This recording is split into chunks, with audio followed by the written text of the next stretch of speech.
What, you hot today? You hot? I didn't have it on. I didn't want to get, with that rain, I didn't want to get too chilly. With the rain, I didn't want to get too chilly. You want the air on? I'll cut one of them on. You sure? Remember Miss Bryant not coming. Okay.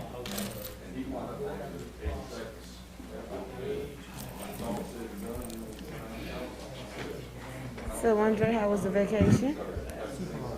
Ours was too. It was beautiful. It was beautiful. Well, Alberta always has beautiful weather. It's just you in Mexico. You so far out. Yes. But they always have beautiful weather. Always. We got, on the way there, I think we probably did about 17 hours there. On the way back, it was 15 hours because my husband drove straight through. Hey, did you get that check?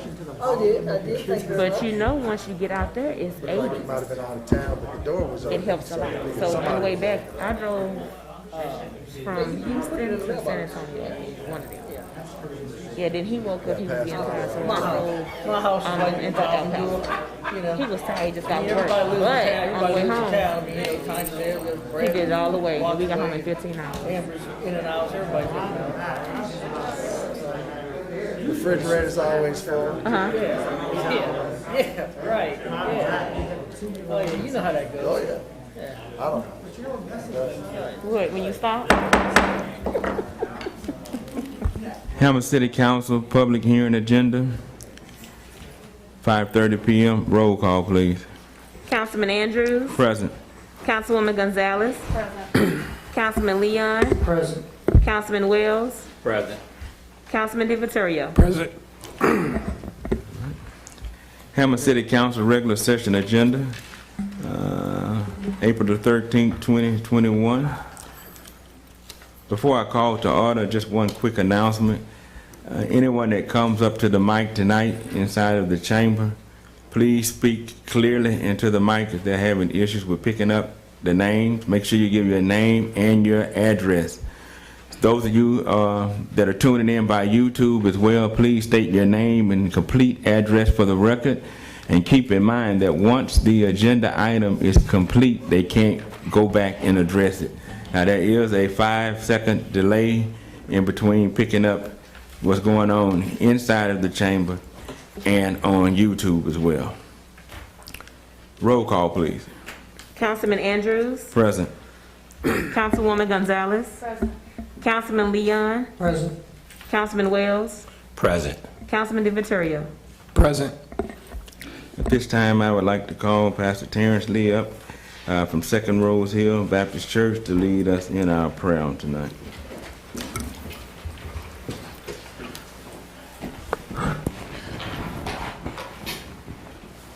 Let us pray. Our Father and our God, we just want to come to thank you today, oh God. Lord, thank you for the privilege of prayer, oh God. We thank you, oh God, for this meeting and those who are placed on assignment tonight. Thank you for our city government, mayor, council, all of these constituents here tonight. We pray, oh God, that the business and affairs of our city be done decent in order, oh God.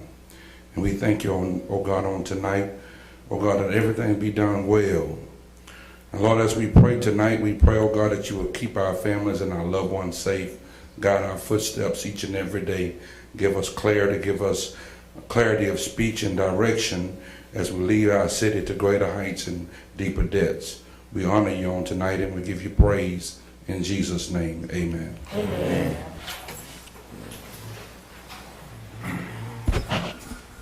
Okay, I don't see him in here. Now we're moving down to our next item for the Pledge of Allegiance. All veterans and active military, please render the proper salute. I pledge allegiance to the flag of the United States of America and to the republic for which it stands, one nation, under God, indivisible, with liberty and justice for all.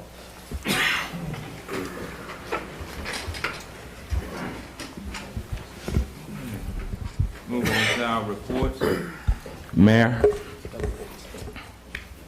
No report. Council? Anyone want to go? All right. At this time, okay, let's see. Ms. Bryant asked to be removed due to the weather, to be placed on our next agenda. At this time, I would like to call Bishop Renee Soule up, Liberty Restoration, to give us a report.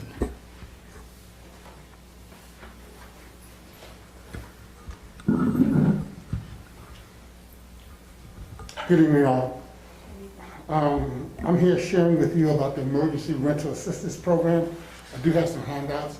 Councilman, if somebody could just pass these around, or I do. there's enough copies for each. So this weekend I had the opportunity to share this at the second Saturday breakfast. This is a program that's available to anybody who got behind on their rent due to COVID, directly or indirectly. Let me pause. Edwin Renee Soule, 42798 Scarlet Circle, Hammond, Louisiana, 70403. So this program is a federal government program with funds coming down from the U.S. Treasury to the state to the Louisiana Housing Corporation. And so any resident of the city of Hammond, Tangipahoa, who got behind on their rent due to COVID, they lost income, they drew unemployment, they got late in the utilities, there are several other things that would qualify them for this assistance. They can go back 12 months, they can go forward 3 months, and then there's also an income threshold. 80% of the area median income is the guideline. For us here in Tangipahoa, that's about $38,265. That's household income. So anybody meeting that criteria can get some assistance on catching up on their back rent.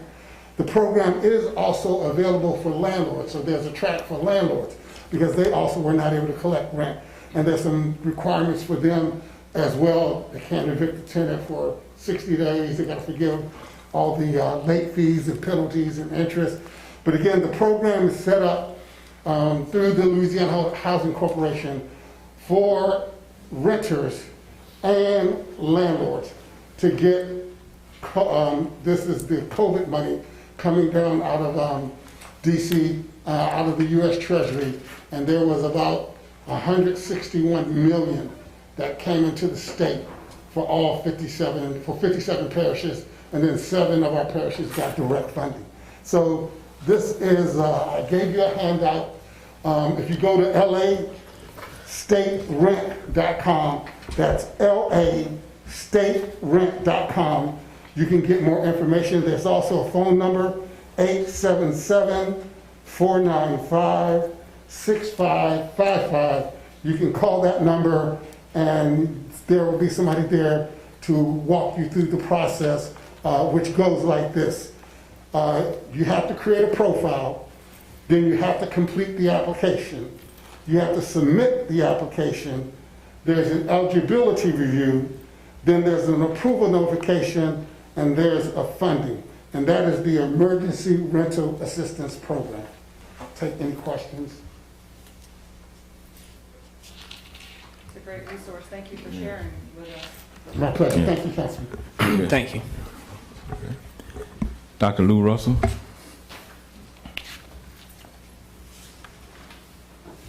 Greetings to the mayor and certainly all of you council.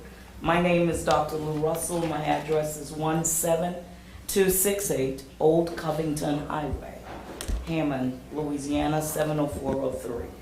I am probably piggybacking on, that's a word, what Dr. Soule just presented. Part of the work that I do with the National Congress of Black Women as an executive board member, as you all know, when the first stimulus plan came out, there were some concerns that clear information did not make its way to rural and minority communities, and not everybody got to truly take advantage of what was available.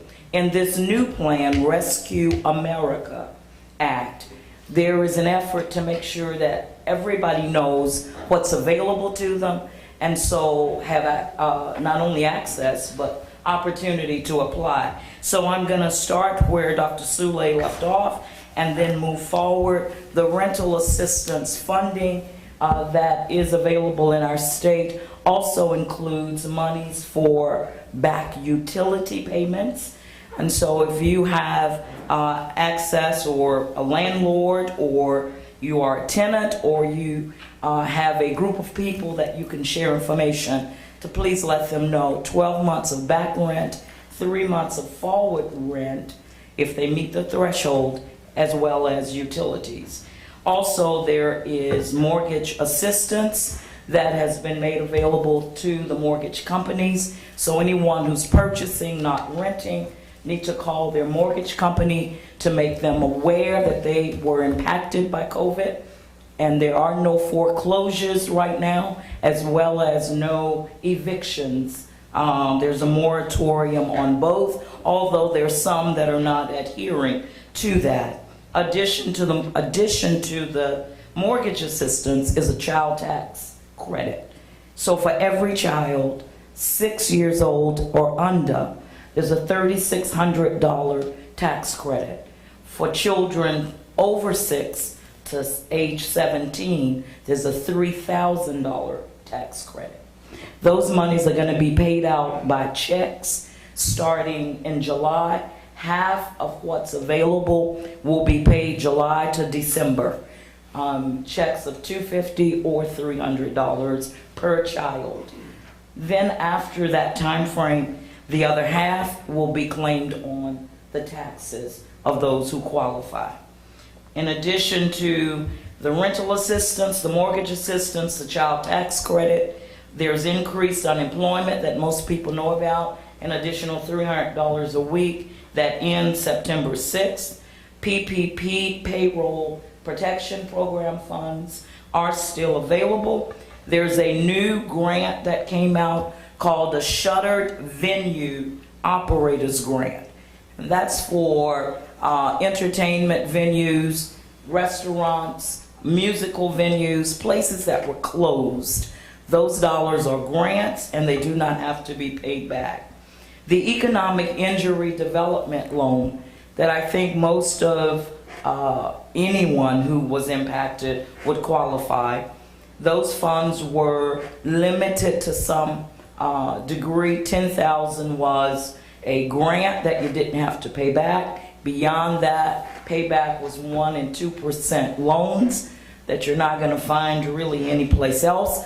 Those dollars have been increased under the Rescue America plan, that if you qualify, you could get up to $500,000.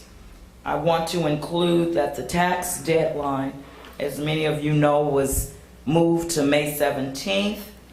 Repayment on all loans that we have received, if you've gotten one because of COVID, has been delayed another full year. So none of the repayments will start until 2022. And of course, FEMA has made available funds if you had to pay for funeral expenses for someone who died of COVID. Now, if you had insurance that paid, then you're not reimbursed. But if you had to go into your pocket, they're paying up to $9,000 per funeral. And if you buried multiple people in the same state, up to $35,000 per application. And so I do have some flyers and some information if you'd like to have it. I want to add, if I may, that there is also an initiative that was started to bring vaccinations into rural communities. And we know there are a lot of our residents that do not have transportation. They're not able to get to some of the sites. Southern University has been awarded the funding and the lead on the initiative. Tangipahoa Parish is included. In fact, that initiative is for all 64 parishes. And so we will see them coming in. Many of the events will be at churches, but this is an opportunity and an effort to reach those who either have misunderstandings about the vaccination or are unable to get to the sites in order to be vaccinated. And I think that's all I have. Any questions, anybody? Is your contact information on that brochure? My contact information is not, but I can get that Okay, on thank you. one of the flyers. The last thing, I said that once before, now it's really the last thing. I am a preacher, we close 3 times. And it is, we're on the radio, WFPR, every 4th Sunday, 4 p.m., continuing to bring the updates of what's going on with the funding and the monies to help people get back on their feet, get their businesses back together. And there are some changes, some things are fluid, and so we bring that information every 4th Sunday. And if you'd like to know more, just tune in. Thank you so very much. Thank you. Say you're gonna get the flyers out. You still got them. You ain't give us none. I will. Thank you. Yes, thank you. At this time, I'd like to make a presentation to a group. Ms. Betty and your groups may come up, please.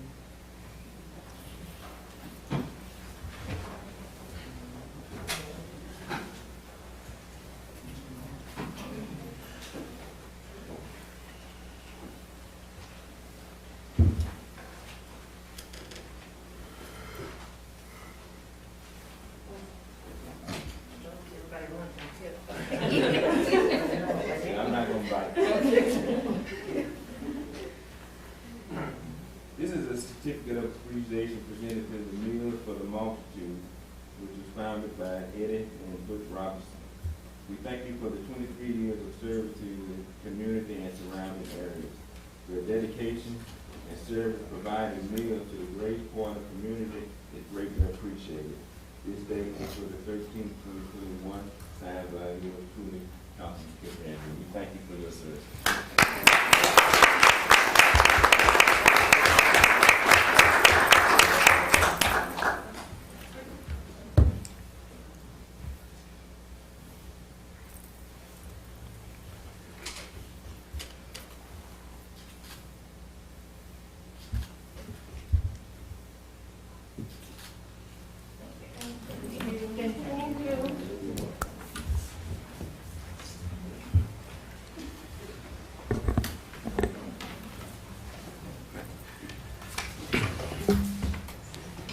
Okay, a few other things up under my report. First, I would like to take the opportunity to thank Lieutenant Doug Banks for coming out and sectioning off the 3 sections we had set up for our Easter egg hunt, which took place in Martin Luther King Park on April the 3rd.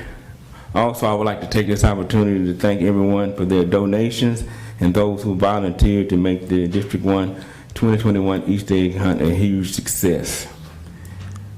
On April the 24th, the District 1, we will have a district-wide cleanup. We will start at 8 o'clock and we will meet up at Martin Luther King Park, and we will go out in areas and collect trash in between the hours of 8 a.m. to 10:30 a.m. I'm asking all residents of the district and the city who would like to come out and be a part.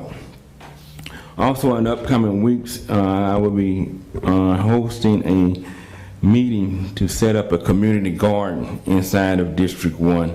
Right now, we're still in some of the planning stages, so be on the lookout for a time, place, and date for that to take place. Also, the D1 committee, committee that we put in place inside of District 1 has a available scholarship for any graduating senior that lives inside of District 1. You can receive this information by either contacting me or you can receive it by request through Facebook as well. And we're also trying to make connections and contacts with any graduating senior that lives in District 1 as well. You could either contact me, contact the City Council office, leave your name and number information so we can get back with you to get these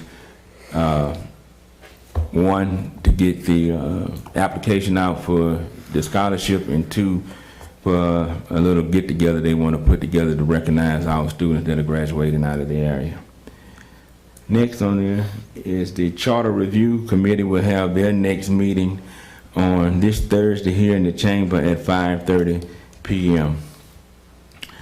I would also like to thank at this time Guy, Webb, Lacey, Pete, Devon for attending the meeting that I called on March the 31st to discuss the sewer issues in District 3.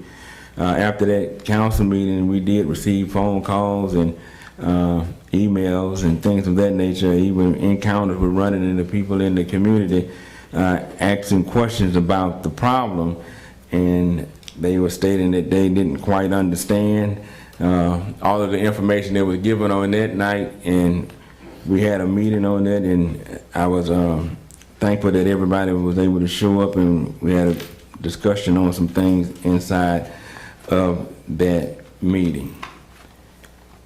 All right. Next, Mr. Tom Hogan. Is he here? Yes. Could you come up, please? All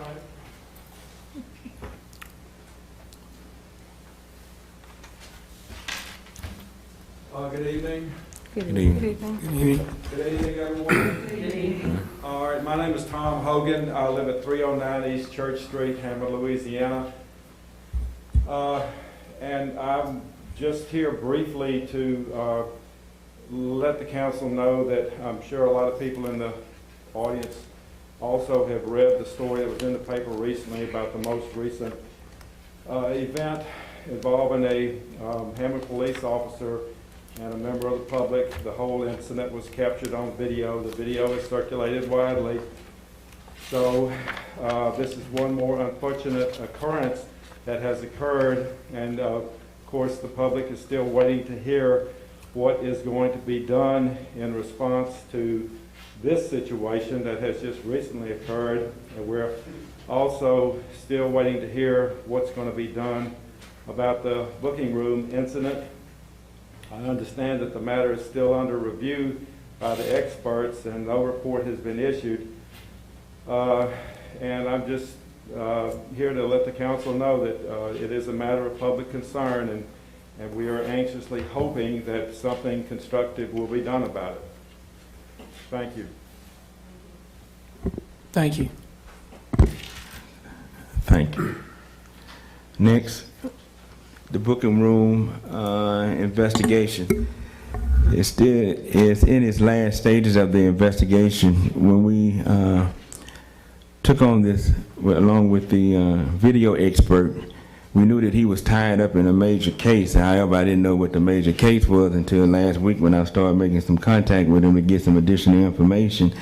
He is one of the experts that will be testifying in the George Floyd case.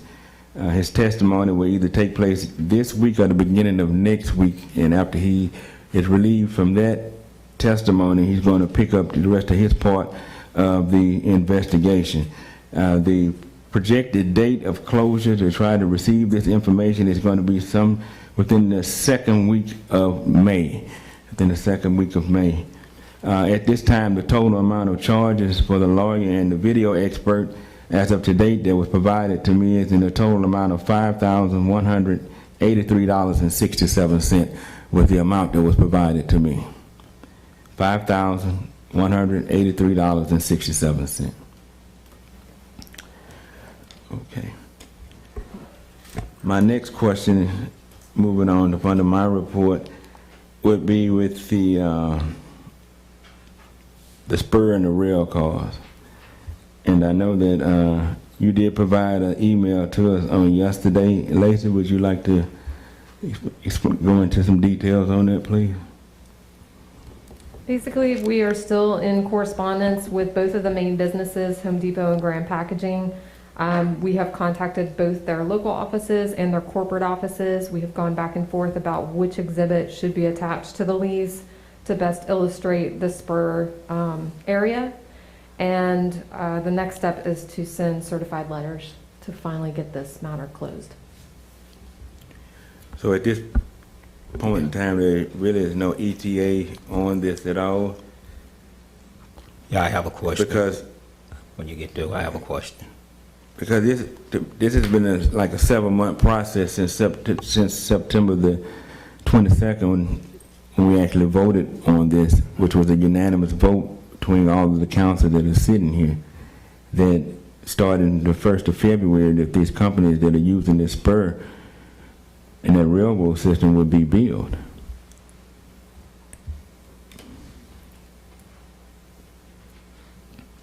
Like I've said, I've sent multiple emails. I've had multiple conversations with folks. We're trying to finalize those details on the lease that was requested to be signed and to get the invoice data from CN Rail as well.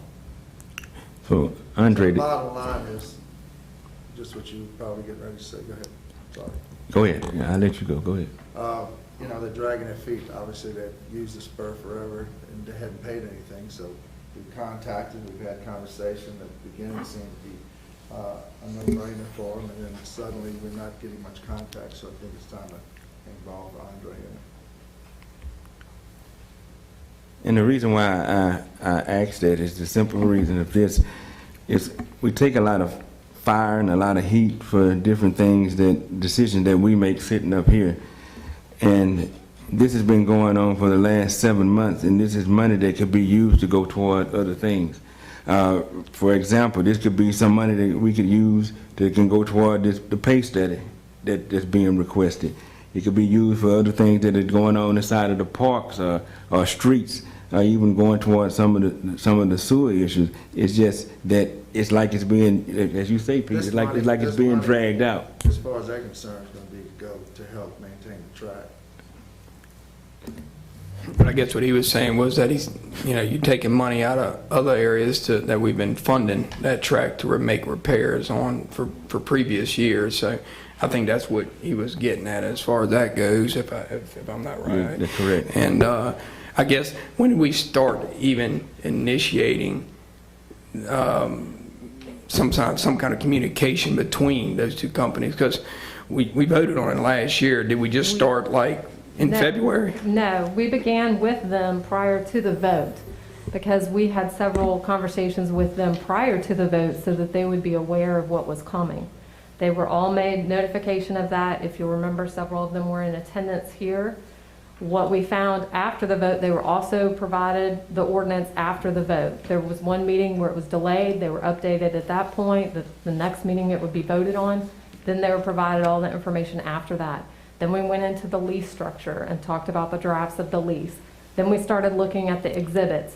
One of the people thought that the spur was actually part of the lease they had already signed many years ago. They didn't realize how long the Hammond spur was and that it wasn't all owned by the people who had been leasing them the property. So there have been multiple discussions that were far deeper and more complex once you moved from the local level to the corporate level. We recognize that this is due. We recognize that there are avenues that we can explore to get this due, but just like we collect back taxes, just like we collect back payments for permit fees and everything else, we will continue to do so until we get the payment.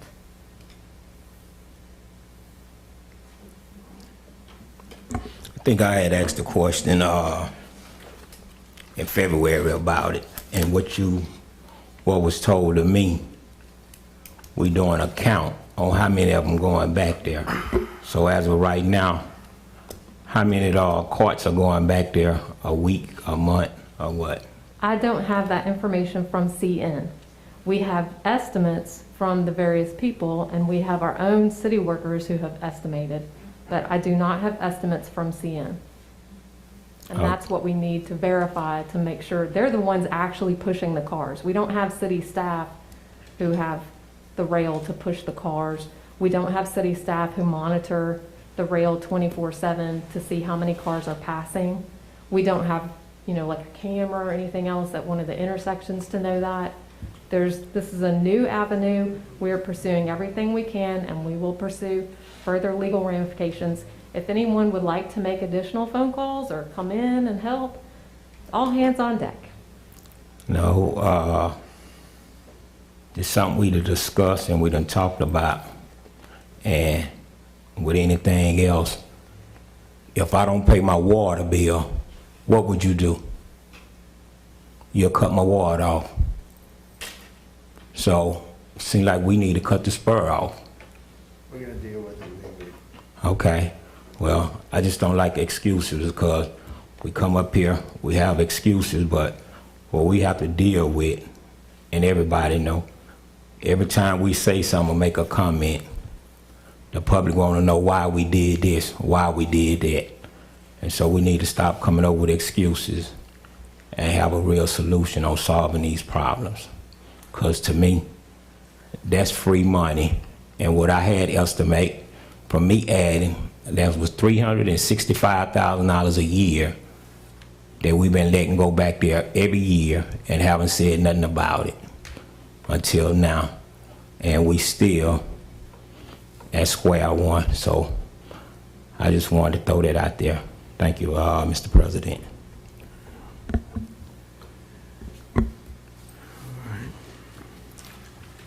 Anyone else have any council reports? All right. Next item on the agenda, we're removing the minutes from March the 23rd of 2021, and it will be added and placed on the next agenda for April the 27th of 2021. Next item, resolutions.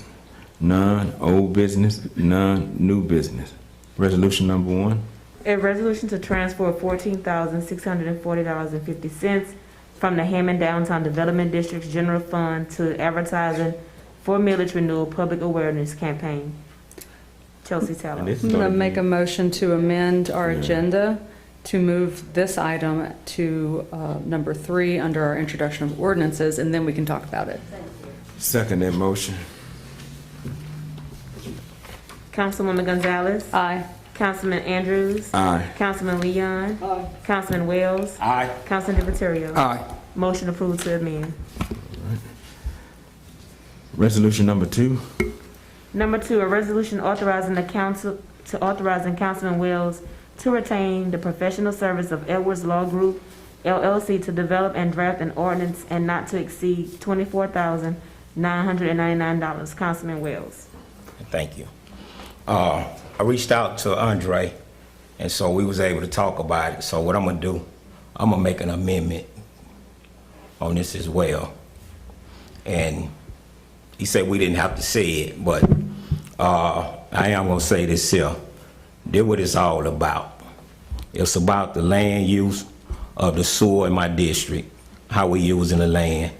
It's about trying to get some type of gun control around Mooney Park, which it should be all the parks, just like at the schools. If you notice, you see signs around the schools that anybody get caught with a gun or anybody firing a gun in a school zone, they get punished for it. And so I think we need to come up with something, since we having so many problems in the park with the guns out of control, I know in my district.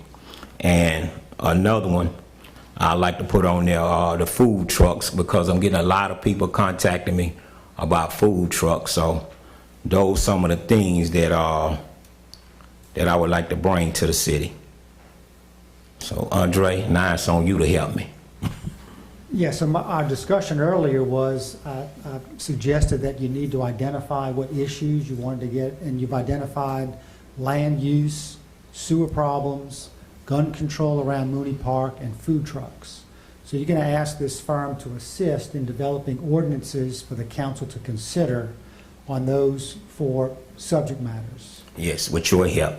Yeah, sure. And look, as I explained to you by phone, it's important when you prepare an ordinance that you have a specified form, right? That the form is correct and in keeping with the existing code of ordinances. And so Muni Code can correctly put that in the book of ordinances when they create that. So I'm happy to assist the Edwards Law Group in developing and getting the right format for those ordinances. So what I'd recommend, Councilman, is that you make a motion to amend this item to identify land use, sewer problems, gun control around Mooney Park, and food trucks as the issues you're asking for assistance with for ordinances. Okay. I would like to make a motion to amend this. for the use of land because of the sewer issues in my district, the gun control around the city parks, and the food trucks. Second. We'll have some discussion on this. We're just amending it to read that. Councilman, Hold up, Tanya, 1 minute, sorry. And for the record, the $24.99, that's not the actual price. That was put on there, but it's not going. That's not going to be the price for the record. So, Steve, you'll get your chance to talk about it. Thank you. Thank you. ready? Yes, thank you, Tanya. You're welcome. Councilman Wells? Yes. Councilman DiVittorio? Aye. Councilman Andrews? Aye. Councilwoman Gonzalez? Aye. Councilman Leon? Aye. Motion approved to amend.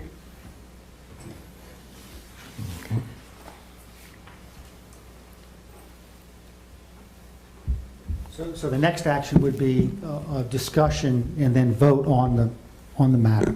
Okay. So what I'm looking at,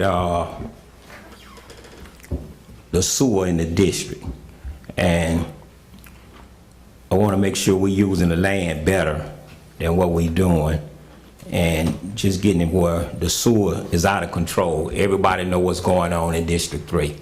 So I want to make sure that anytime we building in the community, that we'll have the sewer under control before we continue to just letting building in District 3. That's one of my issues. Then the gun control in my park, Mooney Park. We're getting a lot of them just shooting. They shooting in the park pretty much every day now. And I done had this discussion. We done talked about it. I asked the police to come out, sit in the park.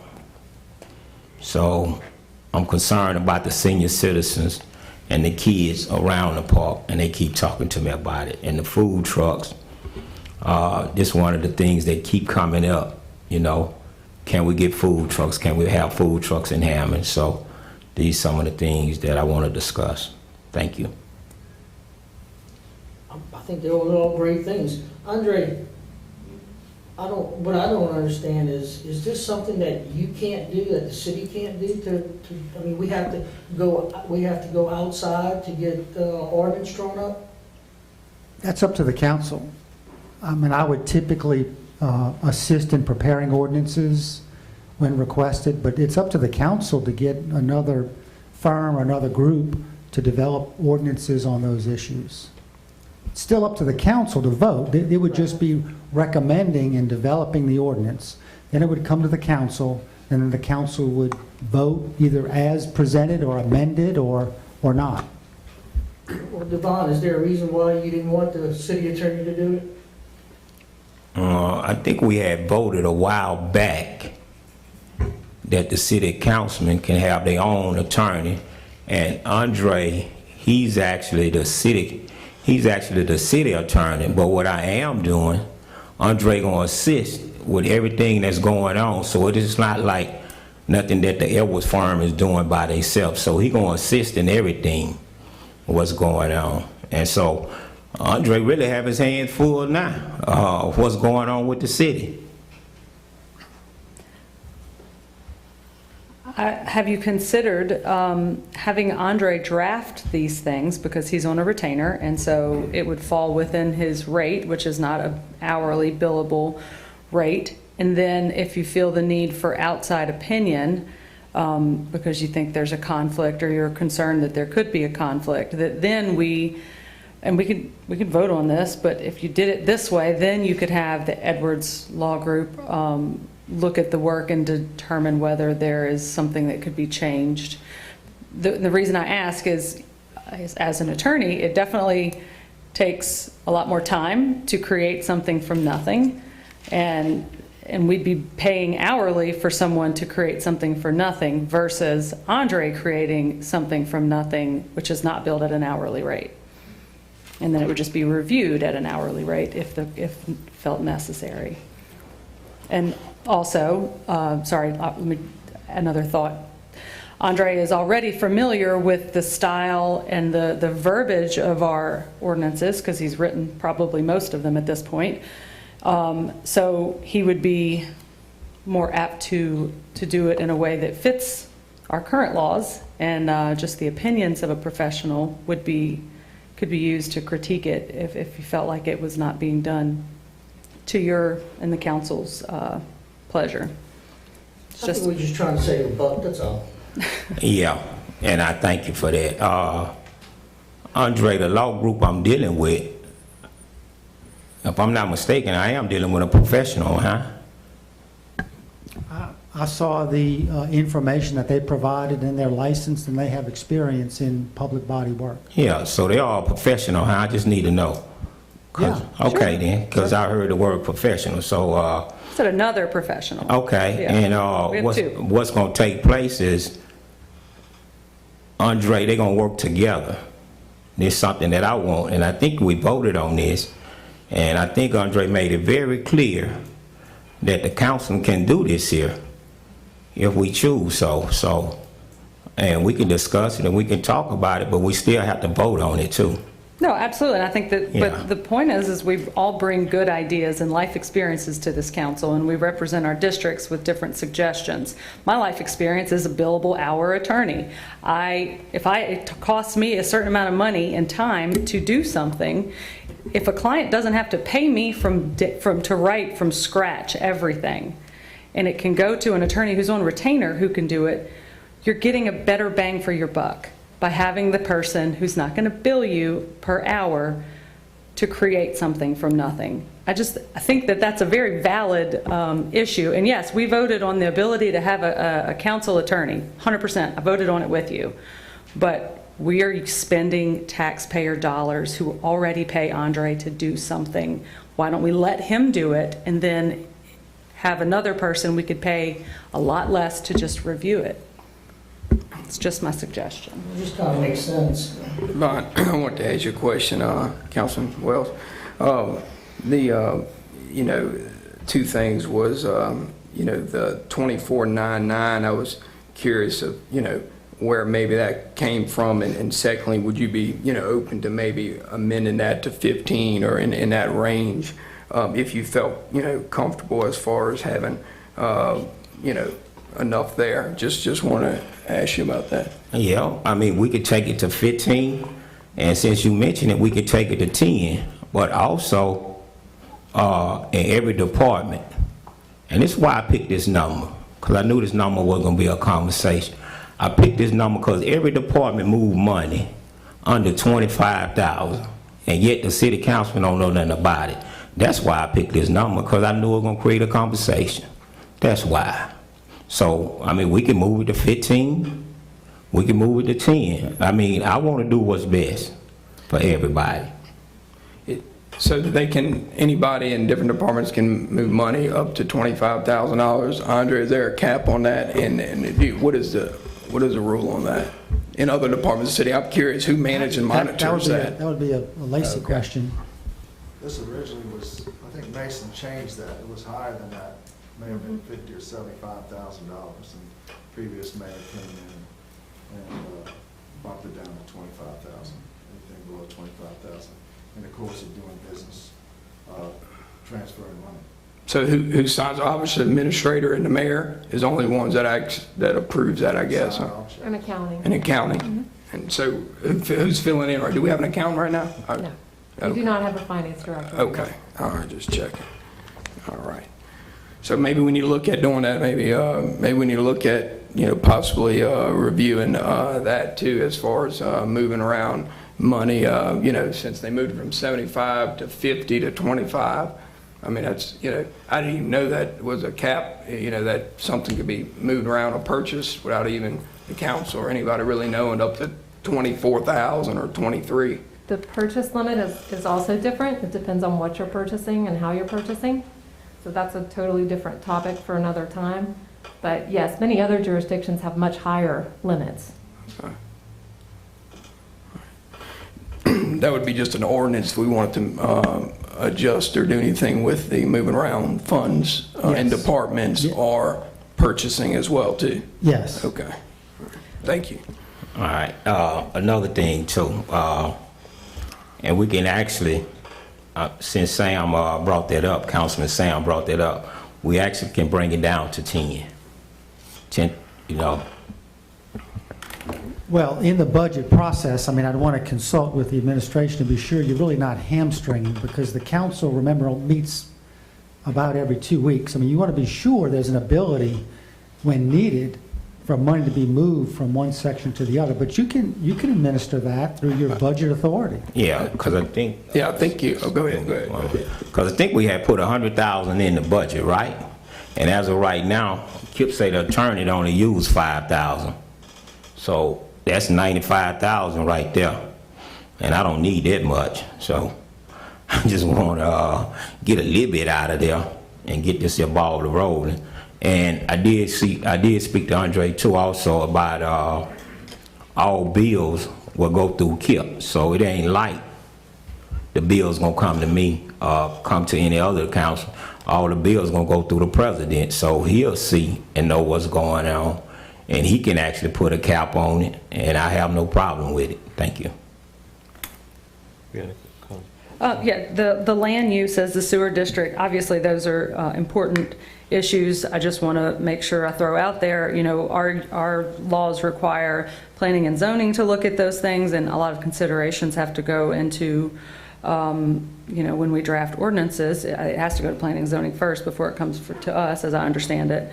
So there's a lot of things that the way that the business is done, or our laws are done, not business, the laws are done, that I still feel, why would we recreate the wheel when we're paying someone a flat rate to do it? Food trucks, I know that the DDD has looked at and gotten polls from different community members for whether or not we should have food trucks. You know, that's something that should probably come into a discussion before an ordinance is drafted, to see if there's any input there. It's just a lot of, I think, better ways of doing this. Yeah, well, food trucks, gun control, sewer issues. Like I said, it's dealing with my district. So dealing with my district, I'm the one having problems. You're not. I think what, one person got shot, 2 people got shot in your district. Y'all discussed that. You had a town hall meeting. I think it was very successful. Somebody got killed in your district, a couple months ago? Yeah, so, and what we don't realize, and we might not want to see, is people my color. Those are the ones getting killed. And we have an issue. And it's something that we need to talk about. Like always, you can sit here, and if you want, you can sit here and put it off, but we're not going to put it off, because you know what? Every week, every 2 weeks, somebody getting shot or getting killed. So it's something that we need to discuss. I talked to Lacey once before about the food trucks. She told me she's going to get back with me, DDD, 2 years ago, 3 years ago when I first got up here. And it's going on 3 years. And we never talked about it no more. But I keep hearing about it. So we need to talk about it. Put it on the agenda next week. But we're going to get something done. Because I'm tired. Because every time, look like when it come to District 3, dang, I got to fight the mayor. I got to fight Lacey. And the mayor and I, we don't even fight no more. But now I got to fight you and Steve every time I say something. So I think one of the issues with the food trucks that concern most of the people, especially downtown, is okay. other businesses. Okay, ask a question. That's all you gotta do is talk to me. 500 feet, stay from downtown. Then no, we ain't gonna talk about downtown.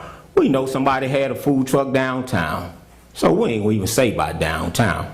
But if you sit here and just talk to me, I would be willing to answer the question. I don't even want a food truck downtown, period. So 500 feet, 1,000 feet, stay from downtown. They want the food trucks in the parks. When they have events in the park, that's where they want the food trucks at. And So we allow them in parks for an event.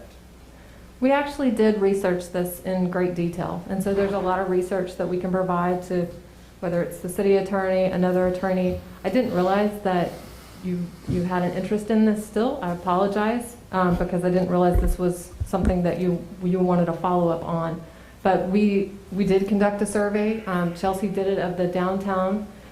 We have all of that data. We also have a lot of different ordinances that I pulled from other jurisdictions, and we had a lot of kind of compare and contrast between those. So we can supply all that information, and it may be a good start for folks to go through this. Devon, I'm not fighting you on the subject matter. I'm just questioning why we have in-house skills. Why we want to pay somebody else when we have those skills in-house? Save the dollar, and we still talk about the subjects that you want to talk about. I'm not fighting you on your subjects. I mean, those are all good. Those are all good subjects, all good discussion points. I mean, I can't speak for everybody, but I don't think anybody has any trouble with the subjects that you want to discuss. It's just why we want to pay somebody else when we're already paying one person to do the same job. That's my only beef. That's it. And also, not trying to fight you, this is the first time I've heard of these issues from you. You know, you put something on the agenda, and I don't know what it is until you get up here and name 4 things, which I agree are things that be great additions to address. But you didn't call me and tell me that this is something that you wanted to do, why, or talk about it. Me as an attorney, why, you know, we haven't discussed any of this, so I'm giving you my opinion off the cuff for the first time tonight. And the fact that it keeps happening in the council chambers at our meeting is because we don't talk about these things ahead of time.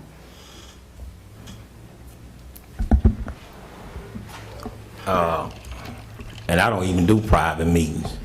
We don't have to actually meet. I had a meeting that President kept scheduled. The mayor, Lacey, Guy, Chuck didn't show up. I think Way Up showed up. We had a meeting, we talked about the sewer. And I tell anybody, I want all my meetings to be recorded. I want everything I said to be recorded, because I don't want nothing coming back on me that I did this or I did that. So that meeting, we're about to talk about that in a few minutes, about the sewer. So Carly, if you want to talk, we can talk after the meeting, or we can keep talking now, but as of right now, I don't have nothing else to say about this. That's fine. I'm just telling you, if you need my vote for something and you don't give me a heads up, I'm going to ask questions about it. And I have no problem. When you needed my vote for something, what did I do? So whenever you call and talk to me, what did I do? What did I say? I'm the same person that you met day one we got up here. Ain't no change in me. The only change in me, and that I love District 3. I love the city of Hammond. Whether you believe it or not, the city of Hammond give me purity hell. And it ain't just started with me becoming a councilman, but guess what? I still got love for the city of Hammond. I got a damn show of love for District 3. The sewer issue ain't just come up. The sewer issue was going on when Mason Foster was here. So all this ain't just come up. This here been going on. You all just new to it. I've been dealing with it.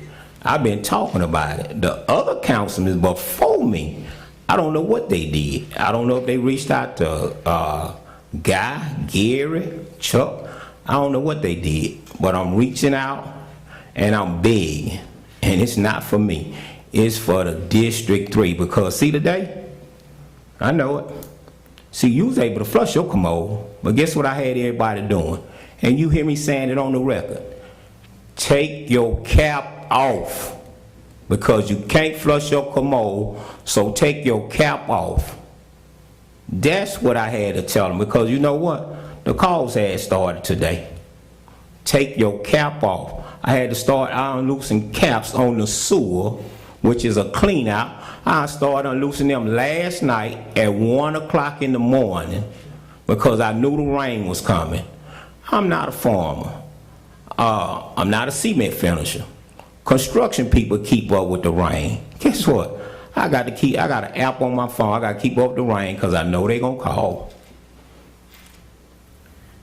So I guess listening from what you're saying, Councilman Wells, you're just not the time, you're just not getting things done, resolved. I mean, it's just pretty much, from what I'm gathering, the reason this is, and he keeps harping on why not go to Andre, but, you know, these are the same problems that have been going on for a long time, and, you know, maybe needs help. I mean, the rail spur, that's been, you know, we've been dealing with that all year. That's been in place, and we still can't get anything done with it, and it's still going to take some time. So, you know, the sewer issue's been going on for a while, everything else. So, you know, if we got to get something done, we need to get it done, and you know, and I just think we need to look at the cap a little bit to bring that down on that, and you know, and I think that's important. But, you know, land use, sewer, and all those topics you brought up were all important topics. I think they need to not just get to them when they get to. They need some kind of, you know, answers and resolutions done. So you already asked Andre to help you with this? No. Yes. You know, I talked to him, and I'm going to say it again, and it's going to be my last time. They're going to work together on this. And he can reach out, she can reach out to me. You know, President Kip can reach out to me, so whatever need to be done. And I just heard Councilman Sam say, let's put a cap on it. I come from 24,999 to 15, and I went from 15 to 10. So what you suggest? Because I want to be on the same page. I don't want to take the taxpayer money, and I want you to remember this, the taxpayer money, because guess what? I'm going to keep saying it over and over again. We using the taxpayer money for everything that we do. It's the taxpayer money. So I don't want to waste nobody money. Yeah, I mean, I feel 10 is fine. I'm just one person, but I mean, you know, if you can get in, and that doesn't mean you have to spend $10,000. That also means that we had $100,000 budgeted for legal services when we voted.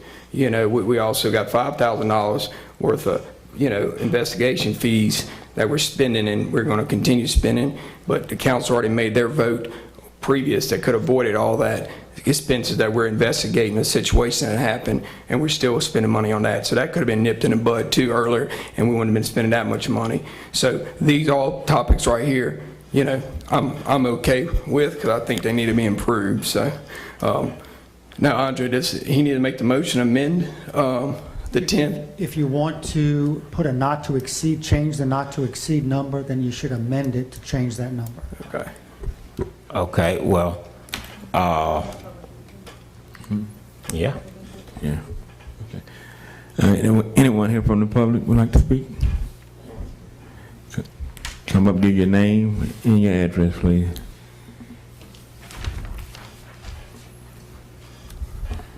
Terrence Lee, 13462 Adams Road.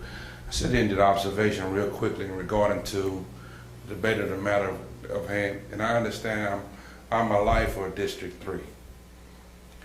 And I wanted to say this here, and I'm listening between legal, and you're an attorney, he's an attorney.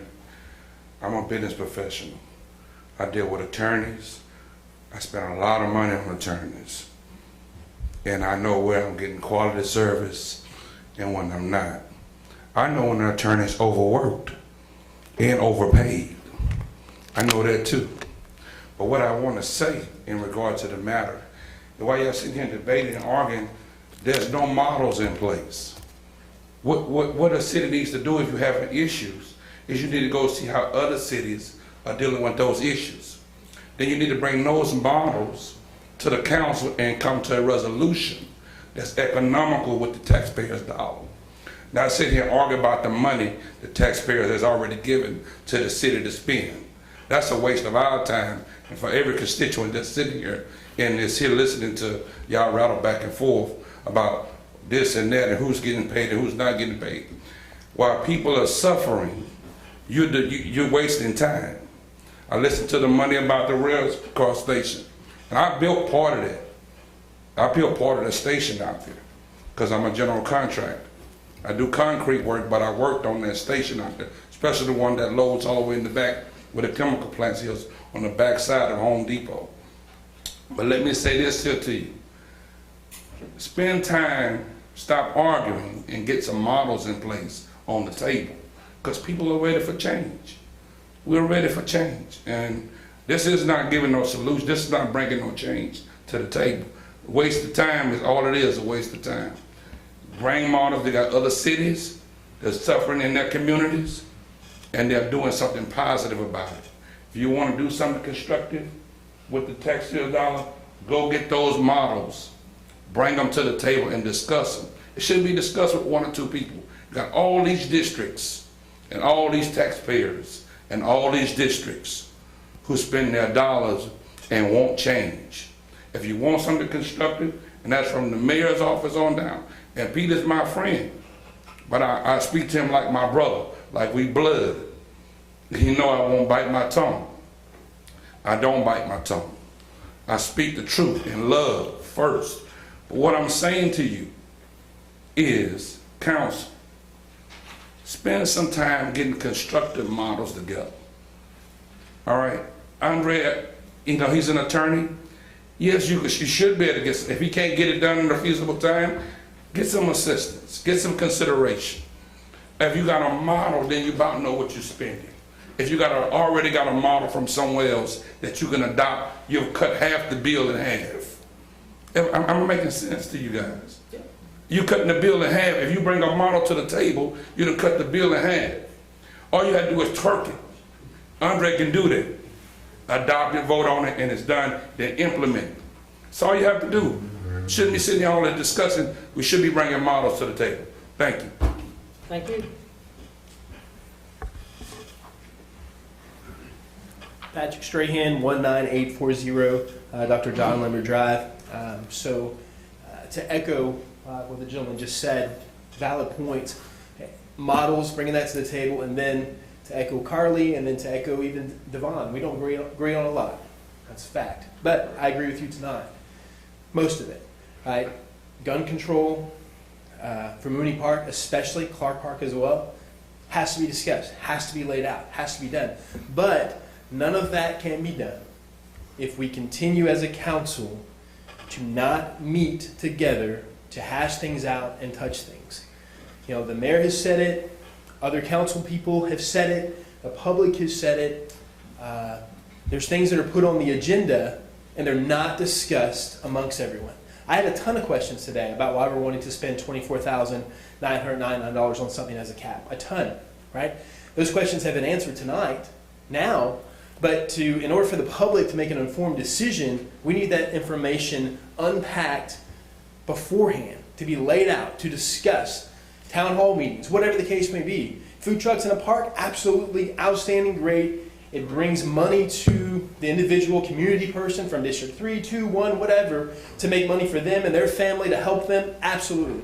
Bring all the food trucks to the park, absolutely. I agree with that 100%. Drive revenue for people's families, absolutely.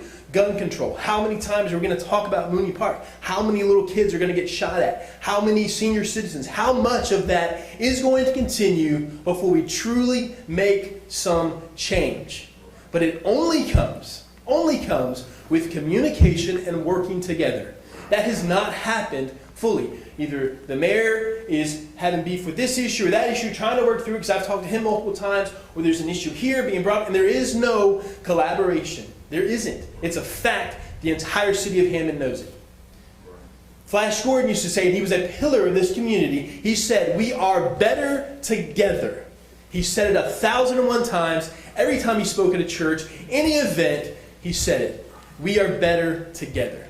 That is a model that we need to adapt as a city.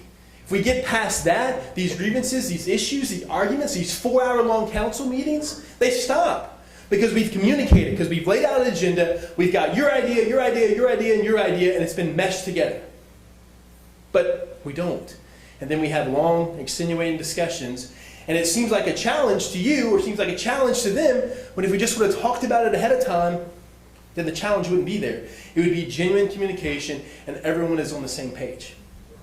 You want to fix it, that's what you do. Thank you. You too? Yes, sir. Elizabeth Lafarge, 601 Brew Cons, Hammond, Louisiana. Her question tonight is, what happens if the not to exceed amount is spent and the work is still not yet complete?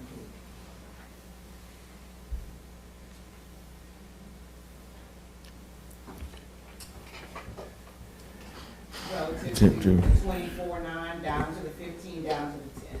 What happens if that not to exceed amount is spent, if we exceed the $10,000 cost, then, and the work's not completed, what happens then? I'm glad you asked that question. Guess what? The city always go over budget, and you know what they do? And you let them know, they stand before us and they ask for more money.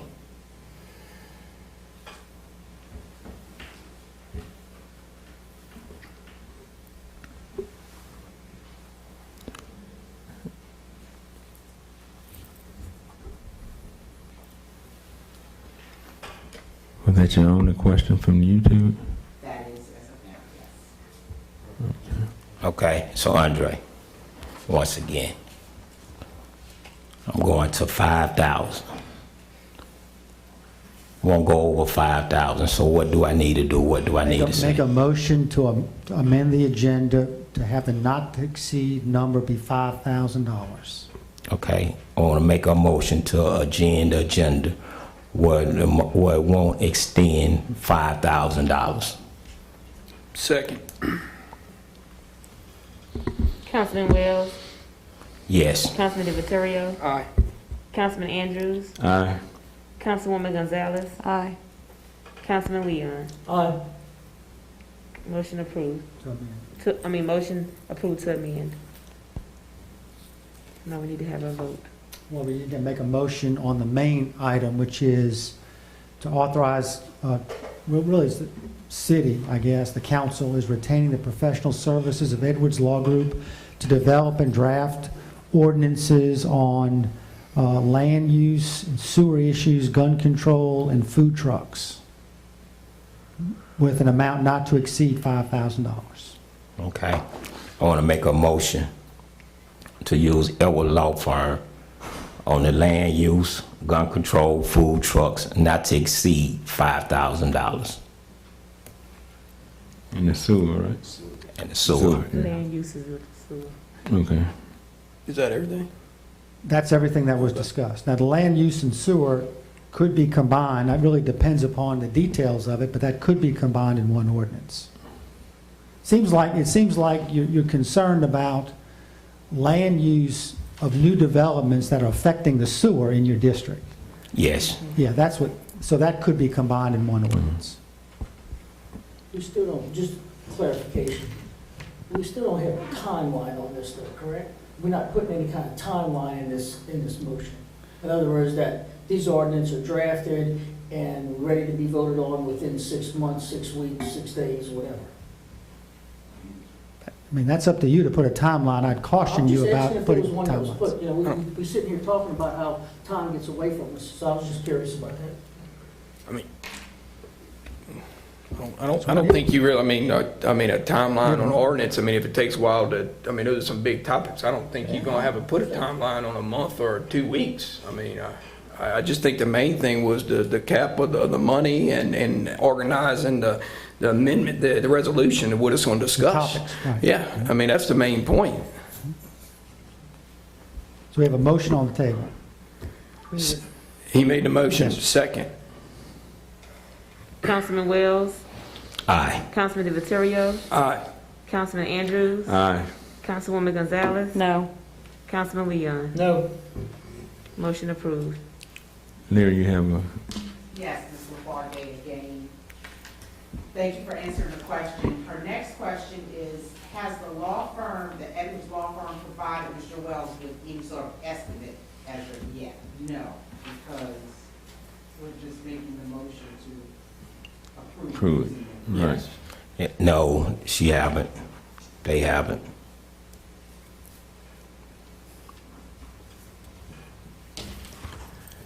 All right. Next item on the agenda, final adoption for ordinance none. Next item on the agenda, introduction of ordinance. Introduction number 1. Introduction of an ordinance for a text amendment to ordinance 14-5364.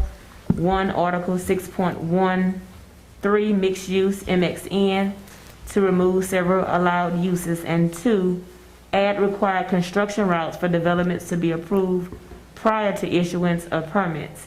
Recommended approval by Zoning Commission. Tracy Shalacy. Afternoon, Council. Good afternoon. So we're asking to introduce 2 items tonight. The first thing is the MXN zoning. The previous zoning ordinance, this zoning was listed as B1. You have a spreadsheet showing you what that B1 zoning allowed. Try to make it as simple as possible.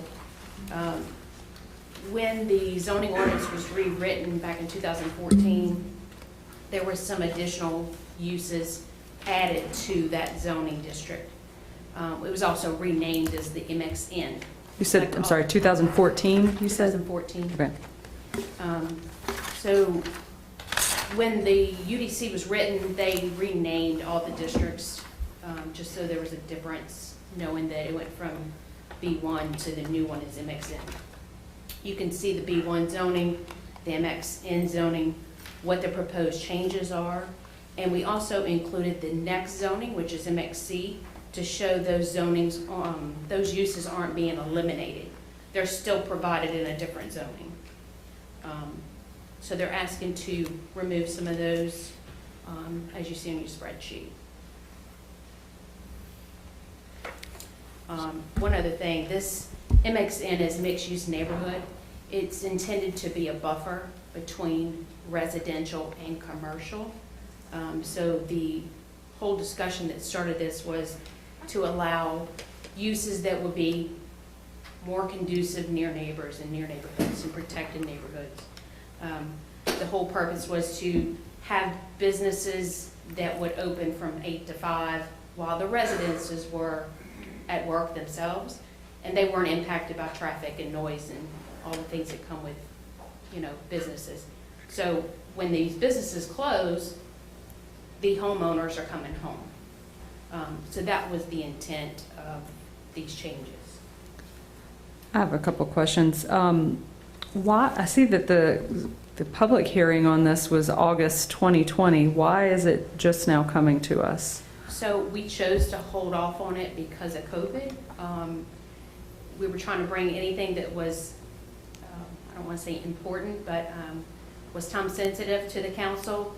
We felt like this wasn't a time sensitive thing, that it could hold off and, you know, bring the public out now that we don't have to adhere to all those crazy COVID restrictions. Gotcha. Another question I have is, so in 2014 and since that time, so in the 7 years, anyone that has bought property that is MXN or, you know, had, you know, thought they had property that they could do a certain thing. I think the goal is obviously a good goal, right? You don't want to have things open too late right next to neighborhoods, but I did a quick search on the city's GIS to see all the MXN properties, and are all of those property owners, are they aware of this change? Have any of them voiced, you know, I mean, some of these things are pretty obvious, but, you know, this is someone's use. They have this property, they think they are allowed to do something with it. Before we take it away, have they all had the ability to give an opinion? So that's why we have public hearings. Yeah. We had our public hearing and we had no input whatsoever. It was also August and COVID. Yeah, no, and we encourage, you know, this is an open discussion. If you don't want to approve it or you want to approve some of it, you Yeah. know, it's totally up to you guys, but this is what the Planning Commission, the Zoning Commission saw the previous B1 and how much it increased, and they were concerned with the things next to the neighborhood. It acts as a buffer between commercial and residential. So those property owners, let's say someone comes to you guys or comes to us for a permit and says, okay, I don't have this use and I still want it. Well, they can still ask, just like the expanded conditional uses, and you can add things just similar to Medline. You can add restrictions, say, okay, I think your business or your use that you come to us and say is a good thing next to these residential houses, and maybe they do a petition and see that the neighbors don't object to that, then they can actually come to the council and get an exception to have that use allowed. Well, let me ask you this question, Carly, to get clarification. I think where you were, I don't know if you were headed this way, dealing with the time frame, with them not bringing it to us in August due to the restrictions, where you basically headed along the way with the restriction for the people actually coming to their meeting to be able to voice. Yeah, I'm just making sure people know Right, about it. Right, yeah. I'm trying to see if we, Yeah. okay. Because it affects people's actual property and their usage, and so that's what I'm just curious about, Right, yeah. so, and that's what I was kind of figuring you were heading. And my question would be, with this then, Tracy, there's a way that this could go back? That way, since the restrictions have been removed, so that people can come? Because as you stated, you didn't come to us with it in August because of the COVID restrictions. And if the restriction was in place then, I'm quite sure a lot of folks didn't come out. Sure, at all. we can absolutely have another public hearing with zoning commission. We sure could.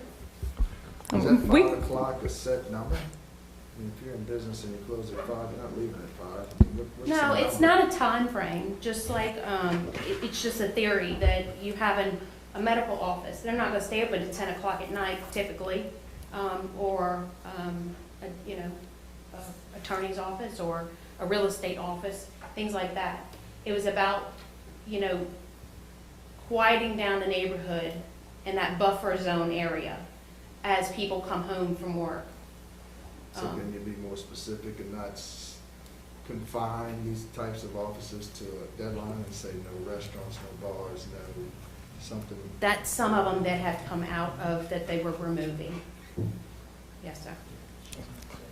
And I'm not necessarily thinking we have to go back to planning and zoning. I mean, it's a good idea. It's definitely something to consider. But just so that, this is the first of a meeting to then introduce for public hearing. I just want to make sure that this is not something that gets fast-tracked without people getting notice. So this might be a little ridiculous, but did we send mailed notice to every MXN business? No, that's not Or something. property. Not something we do. We just publish it in the paper Okay. and on our agenda, just like we do here. You guys wouldn't mail to every MXN Right. zoning, but depending on how many there are out there, maybe that's an idea we can do. Just to make them aware. A lot of people don't read the newspapers. Right. A lot of people don't follow, but they may want to. And that's something you guys can do yourself. Send out a letter to every MXN zoning, so they're aware of your public hearing. And we can easily provide those addresses. So when the discussions start with, Xing out some of these uses, does it just started, August 20 last year? Or y'all been working on this for a while? Because this is the first I kind of heard about it. No, they worked on it for a little while. Okay. Yeah.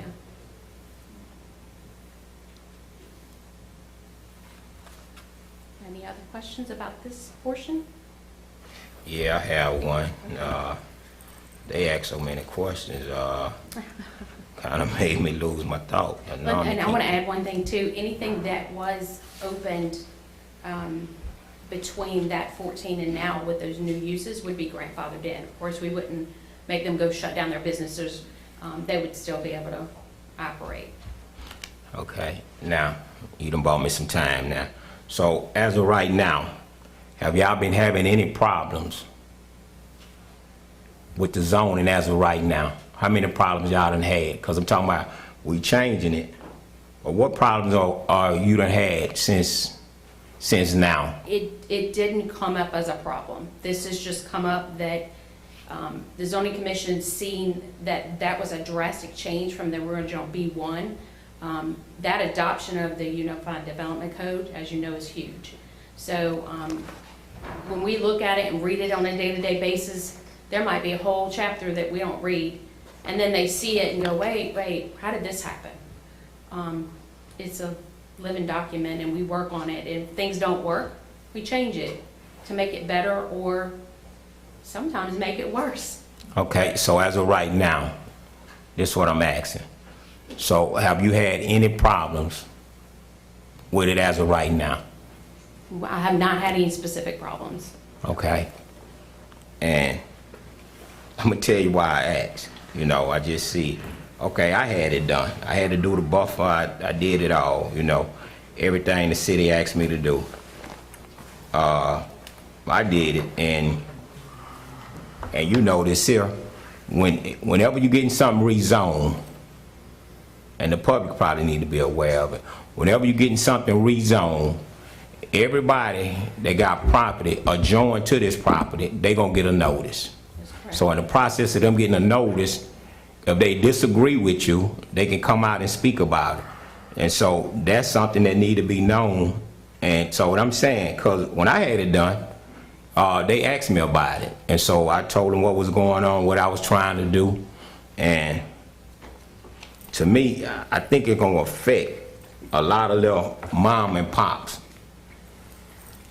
little business. And remember, you're not expanding the uses, you're restricting the uses. So you're not, and maybe Andre can comment a little bit on that, you're not allowing more than what's allowed. You're restricting them and making it more more restrictive. Yeah. So just before you speak, Andre, so you haven't had no complaints, no problem, but No complaints, no specific problems. When they read the zoning for this district, it's intended for a buffer directly next door to residential property. yeah, I did the buffer. Yeah, I'm saying, I know how they work, I know the process, but I'm saying, I don't know, I'm lost, because I'm talking about you haven't had no problems, but yet we change it. Sometimes things don't start with problems. We have one problem that's somewhat coming up, just to use that as an analogy. A company opened up as, let's say, a t-shirt shop, and now they seem to be a recording studio, and it's right next to residential, and it's there at night, so now it's an occupational thing. We're going back to them with letters. This is not your occupation. This isn't what you applied for. So that's a problem that we've had.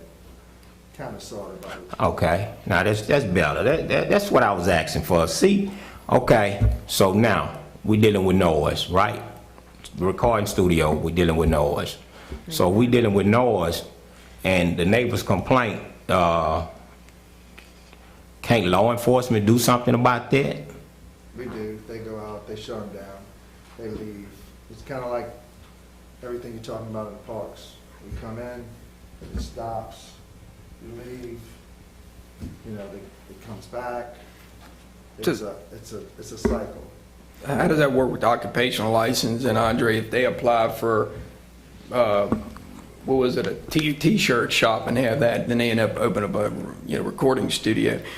That's not the same thing. So is there any penalties for that, or that's just like, oh, they just come in and go get another occupational permit? Well, they could get another permit, but if they're not using it in accordance with their permit, they could be shut down. Yeah, Sure. It seems like more of an enforcement kind of issue there. Yes. Pretty much, yeah.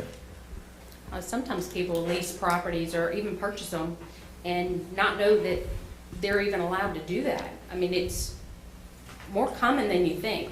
The landlord not always knowing. Correct. The tenant landlord, wasn't up front with them. they're not, they just want to release a space, and then they come in our office and go through the whole, I mean, they got to go through the health department, through fire, through state fire, and by then they've already leased the property. But that's an occupational thing. So it's really something that we can actually just, and I'm saying we, I'm talking about the city, that we actually can just sit down and talk to the people and let them know, because, okay, like the mayor state, you know, a studio. Now, we know the studio make noise, and 9 times out of 10 it's coming from the cars that playing the music, because the studio really don't make no noise, because you actually in a booth, you know. But seems like that's something that law enforcement should be able to push that issue, if that's the case, you know. I think that's the first step, is if they're, you know, using it out of their use. People come in and say, I'm a t-shirt shop. unless you're questioning, well, wait a minute. What or color retail t-shirts? Or a restaurant. I mean, you gotta make sure they have enough bathrooms and things like that. So it's about questioning them when they come in, and we catch a lot of that. But you also have people that go knowing intentionally what they were gonna do to begin with, and open a t-shirt shop and know that they're gonna have a recording studio, or, to me, it was more like a club. You know, it's, then it became a noise hazard and traffic and guns. But what we're trying to say here, correct me if I'm wrong, what we're trying to say here is that under current zoning, certain things are allowed that may not be conducive to a neighborhood. And what you're trying to do is to curtail some of those activities that may be more conducive to a neighborhood without changing the zoning from commercial to residential. Correct, 100%. Well, I got problems in my district with residential lots that are not zoned commercial today, have audio and repairs, shops running out of them, and that's more of a code enforcement issue, not a zoning. I mean, which hopefully, we'll get to fixing and cleaning that up one day soon, hopefully this week. So I hope you just solve them all, because I agree. I can't solve them all, but I mean that hopefully we can get this one solved. Tracy, I have a question. Wouldn't this be up for public hearing for April 27th and letters will be sent out? Yes, ma'am, but Okay. usually letters are sent out to property owners. Not the MXN, okay. Yeah, I mean, I'll be happy to get you some addresses even tomorrow on every MXN property. If you want to send those out, just so they know, hey, you're being affected, or could be affected, just so like I said, people don't read the newspapers, and but we'll be happy to do that. I think that would be nice because it would allow people to see what's coming, and we also might be able to accomplish a goal that the planning and zoning thinks that we need. So instead of just saying no, or just passing it without considering other people's input, we do as much as possible to get that input. Yeah, and it's over and above what we're required to do. We'd be happy to do that. I think that'd be a good idea. I mean, it's been kind of crazy with COVID. And I think that'd be a good idea. It's been kind of crazy with COVID. This has been since August. A lot of time has passed. I mean, what's it gonna hurt? Nothing. And that's why I asked the question earlier, from what the comment that Carla had made. Andre, would we be setting up some precedent that we need to send letters to everyone every time we change a classification? I mean, Not necessarily. Okay. You just have to judge that on each one as it comes up. And remember, you're just advancing the discussion. Just because you introduce it and have a public hearing, it doesn't require you to adopt it. Right. But you are giving the public the opportunity to express their opinion on this. So we can get a list to Tanya tomorrow, as early as tomorrow. Okay. If you need me to help you lick envelopes, I'll be happy to. I ain't licking no envelopes. send a postcard. Get you some postcards made. And I think in that letter, Yeah. in that letter, people need to understand that we're not trying to change their commercial property to residential. We're just trying to make a blend that the two will work together, and it'll be a win-win situation. And one of my concerns is the previous council, and I tell anybody this, they vote on these changes and don't know what they voting on. Because I'm talking about, I done been to y'all for several times. Sam did something, and I tried to do it, and 2 days later the law done changed. And I'm like, okay, Sam just did this last week, why I can't do it? Well, the councilman had voted on it, it was taken out, and that's my biggest concern. And I'm talking about whenever we changing something or whenever something coming about, my concern is the councilman vote on the stuff and don't know what they voting on and don't know who it's gonna affect, because I think Carly had mentioned, you buy the property, and in the process you buying the property, knowing what ideal you wanna do with what the city require, then all of a sudden it's changed, and you can't get it grandfathered if they ain't never started building. That's correct. So that's one of the issues that I see, but you bought the property saying this what you're gonna do, and all of a sudden it's changed, and now how we go by, telling a person or whoever, a business, that you can't do that, because it's been changed. And you, like I said, you also have that ability to extend by the council to allow extended uses that are already listed. So if you saw that someone actually purchased property before and somehow they didn't know, I mean, that's for you to go through a separate public hearing and maybe hear their argument and grant them or not grant them based on the use that they want to use it on. So it's not definite, you have that other avenue that someone can take. But we want to be transparent and get everyone's opinion. Everybody's got one, as we know, and we want to hear them. So, All right, thank you. thank you. The second part is it's really different than it has to do with MXN. I don't know if it's confusing or not, but currently we, as a policy, when we have new development come, new mall developments, new residential subdivisions, we sit down with these developers once they're approved and say, okay, this is what we expect. Your stormwater needs to be this, your routes, we expect you to stay on DOTD approved routes. We don't want them tearing up our private city streets that we have to maintain. We don't have that in writing. Everybody has been adhered to it. A good example is when Home Depot was built. They were actually, and sometimes you can't avoid a city street, right? But we want to make sure that they understand that we expect them to go a certain way. We can follow up and make sure that, they're not taking down light poles, and we know who's doing it. But we want to put in writing that those routes are approved before they receive any permits to proceed with construction. So that's what this section is about. Is there a draft of that? I don't see that. We may have, Hyperlink. I can send you one. I Okay. think we have one in our office. Yeah. So there's something that's prepared for this number 2. Yeah. Okay. Maybe it didn't end up. No, in it's there. not. It's not in the packet. So if we could just make sure it's Yeah, we added. can send it to you. A lot of people are involved. Robert Morgan, usually the mayor if it's a big development. Just like you guys put in the Medline thing, no traffic on Vineyard Road. We don't want them going through the residential neighborhoods if it can be avoided. So that's what this is about. Like I said, it's a policy we've been using, but we want to put it in ordinance form so we can say, no, it's a law. You have to listen to it. Yeah, well, I know this is a policy y'all haven't been using because they moved a house on Coleman Street. They moved a house off of Coleman Street right across from the gym, and they came across my property. Yes, they came across my property, and in the process of coming across my property, they came across, I call it the Joy Drive-In. A lot of people might not know it is there.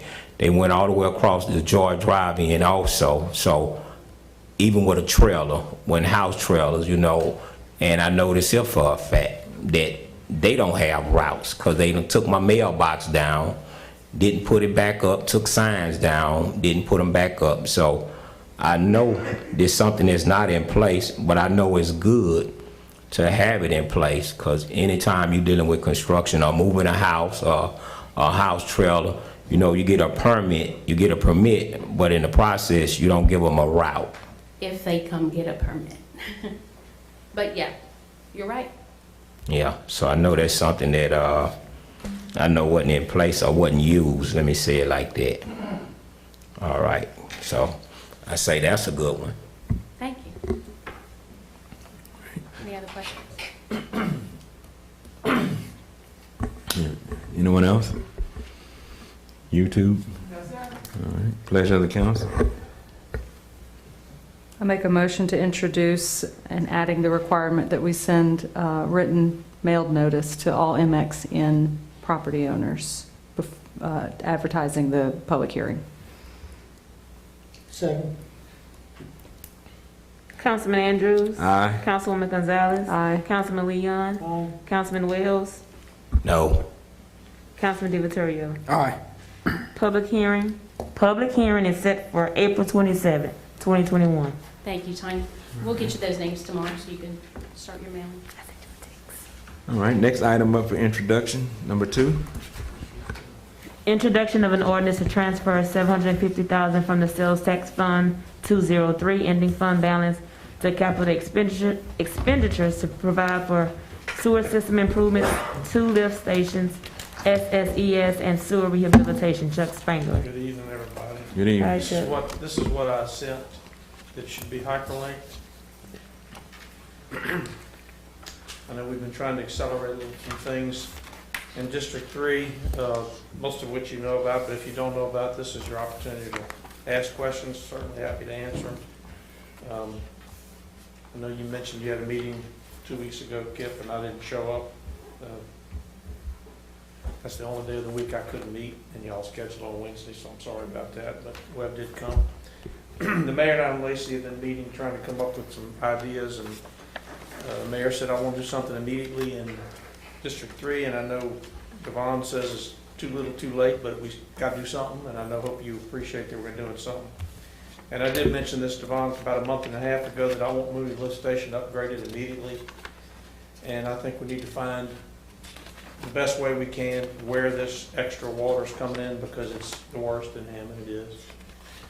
So we have initiated, we have a professional services contract for our smoke test and cleaning TV. We initiated them last week. They've been working 4 days, and they've had 4 days of rain, but anyway, they're looking for our problems. My personal opinion is there's a major problem somewhere, and I don't know where it is. I wish I did. I wish I was small enough to crawl in there. No, I wouldn't crawl in the sewer lines, but I wish I had a way of doing it. But we do have a competent guy down there. They've been working pretty much every day without rain. They can't work, obviously, when the rains come, because they can't open the manhole and go in them. So there's 2 projects here. There's the Mooney Avenue and Mississippi Street Pump Station. Now, the Mississippi Street Pump Station is a new concept, although I did talk to Councilman Wells about a month or 2 ago. And that's considered a high-flow pump. What I'm planning on doing is putting a pump station on that main line on Mississippi Street, which seems to be at least one of our worst, if not our worst area. It is a low spot. It collects rainwater, and when the rainwater's coming in from different directions, it seems to pop off manholes and give people problems in that immediate neighborhood. So I want to put a high flow lift station. I did talk to the people in the neighborhood, talked to the lady right next to the manhole that has all the problem, an elderly lady. I'm sorry, I don't remember her name. But I found on Tangent GIS an adjudicated piece of property right at the end of Mississippi Street across from Mooney that the city already owns. I've ordered the survey, the mayor approved it, I've ordered the survey. We're going to make sure we have legal right to that ground, and we will put the pump station there. What that'll happen is when the manhole fills up, there'll be an overflow not into the creek, but into a wet well, which is a collection area well that's 10 feet diameter, basically a deep swimming pool. And when it flows into that wet well, it'll trigger a pump float switch, and the float switch would call the pump, and the pump will direct straight down to Mooney to the south plant, and it'll hopefully suck that system down before it causes problems to the neighbors. Mooney is a further downstream, and it is already connected to our network of collection lines in that neighborhood. Palmetto, Mississippi, Natchez, Mooney, Lizzie Watts, all those lines now go into Mooney, and it hasn't been touched in almost 30 years. It was scheduled for rehabilitation this coming July, but I've asked the mayor, and he's found the funds to move that in and get that done immediately. So you see there's 2 parts to this. The first part's construction. That's the Mooney and the Mississippi Street stations, or what I call the new Mississippi Street station. We haven't really given it a name. We don't have a good name for it yet, but I'm sure there'll be a name for it. We already have one Mooney. We don't want to call it Mooney, you know. And the second, on the bottom half, is the rehab expansion, which is underway already. Although we have not appropriated funds, we want to get that moving, because if we don't look, we won't know where our problems are. And just to be clear, it's scheduled for July 1, but you can't go out for bid unless you have the funds in place. So that being said, is why we're asking to approve this appropriation now, so we can move forward as quick as we find problem areas. We are planning on doing a whole lot more when the budget session comes around. That takes planning. You know, you have $30 million budget. I don't know what you're gonna use it for, and we hope we spend a lot of it on sewer, and everybody's made that comment. Sam's made it, Devon's made it, Kip's made it. Everyone's really kind of chimed in on that. So this is a good start, and I hope we do something really significant when the budget year comes around, which, you know, May 15th, you'll adopt introduce the budget. So you only have a month away, you'll have a budget in front of you, and you'll be able to see some, hopefully some more impressive numbers to deal with the problems. Chuck, I wanted to ask you a question. Whenever you said about the underway, the SSES, Yes. you had them start last week. I think you said, was it last week? Now, is that, you have multiple going on right now? Because I thought you said something about, you had something at Rosewood area, Carter, all that area. Rosewood's Okay. finished. So that, The SSCS is finished in Rosewood. okay, and this is And we another moved one them you into there started. Because we have a contract. Okay, Since it's professional services, we don't have to bid it out. We Yeah. just like a lawyer or an engineer or a CPA, you just identify them and go to, we did bid it. They were the low bidder, but it was professional services, so we just bid it to make sure we get good numbers. so this group here finished up CS. Rosewood area, and then you just moved them over there We to just called them move. back. They finished Okay. a week and a half, 2 weeks ago, and we called them, Colin called them Wednesday after y'all had your meeting, and they moved in Monday.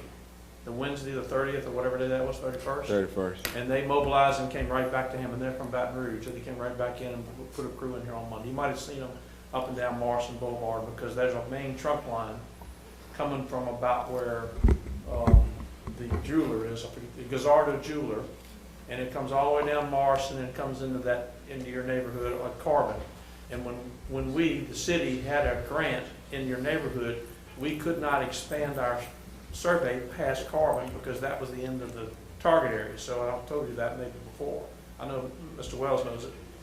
So we immediately gotten in there. Actually, the only line they hadn't got to the one I'm thinking is the one leaking, because the manhole was buried under concrete and they couldn't get into the manhole. Well, they jackhammered the concrete up.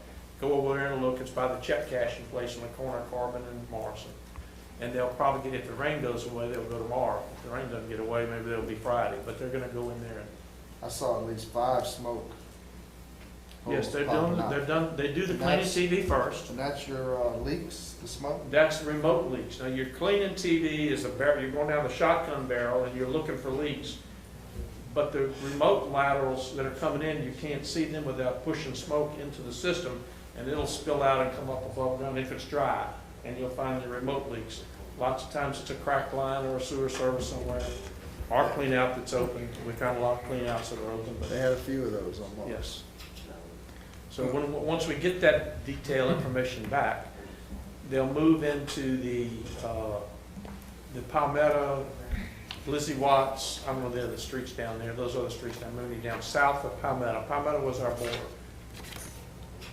I'm getting too complicated, but the target area that we've already looked at is Palmetto on the south, Carbon on the north. And that's been looked at. We're going back through that system down Morrison from the north, and we're going back down and all the areas south of Palmetto. And hopefully we find something that says, Eureka, we discovered a big leak. So, If we find a big leak, we can stop this input. Baton Rouge's there twice today, so it's still a problem everywhere. so I guess the only problem I'm having a little bit of trouble is last time you came out, Chuck, the issue seemed like it was gonna be like a $12 million pretty much issue there. And now the 750 is a very small fraction of the $12 million if there's that, a problem that big.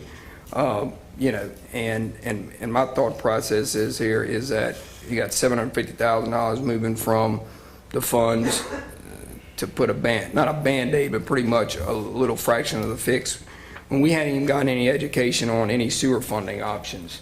I mean, I'm not saying I'm for going to get loans for a problem, but if it's a $12 million issue, 750 really isn't going to do much to that. And I think that the public and everybody else, it would be nice to know what options sewer funding wise, if it's a 0.5%, whatever the interest is, if it is or not, how long, just some information on the options that are out there for sewer issues. This isn't building a park. This isn't, upgrading a building.